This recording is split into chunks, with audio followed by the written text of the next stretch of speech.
أعوذ بالله من الشيطان الرجيم. بسم الله الرحمن الرحيم. اقرأ باسم ربك الذي خلق. خلق الإنسان من علق.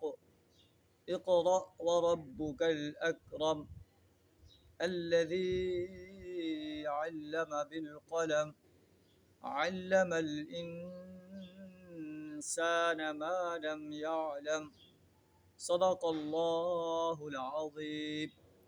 سورہ العلق کی پہلی 5 آیات آپ کے سامنے تلاوت کی. سورہ العلق جو ہے مکی صورت ہے، اور یہ پہلی صورت ہے جو نبی صلی اللہ علیہ وسلم پر نازل ہے. اس کا آغاز ان الفاظ سے ہو رہا ہے: اقرأ بسم ربک الذی خلق.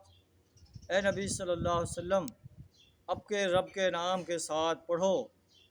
الذی خلق، جس نے پیدا کیا. خلق الانسان من علق،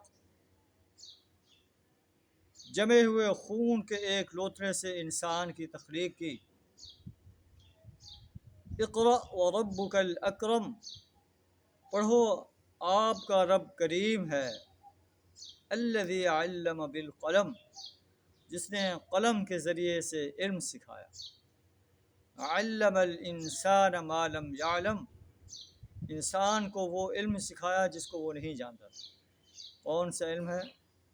قرآن کا علم. الرحمن علم القرآن، رحمان وہ ہستی ہے جس نے انسانیت کو قرآن کا علم سکھایا. نبی صلی اللہ علیہ وسلم پر جبریل امین کے ذریعے سے قرآن نازل فرمایا. جبریل امین نے آپ کو قرآن کا علم سکھایا. اللہ نے جبریل امین کو اور جبریل امین نے نبی صلی اللہ علیہ وسلم کو قرآن سکھایا. آئیے ہم بھی اپنے گریبان میں جھانک کر دیکھیں کہ ہم اس قرآن کے علم کو سیکھتے ہیں، سیکھنے کے لیے کوشاں ہیں، اپنے اہل و عیال کو بھی سکھاتے ہیں یا نہیں سکھاتے.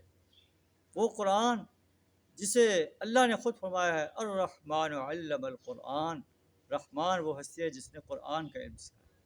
اللہ سے دعا ہے ہمیں اس کتاب انقلاب کا علم سیکھنے، اس کو صحیح تلفظ، صحیح تجوید، صحیح ترتیل کے ساتھ سمجھ کر پڑھنے، اس پر عمل کرنے، اس کی دعوت دینے، اور قرآن جو نظام دیتا ہے اس نظام کو اس سرزمین پر غالب کرنے کے لیے، قائم کرنے کے لیے، اور باطل نظاموں کو مٹانے کے لیے اپنا مال، جان، وقت اور صلاحیت کھپا دینے کی جرأت عطا فرمائے.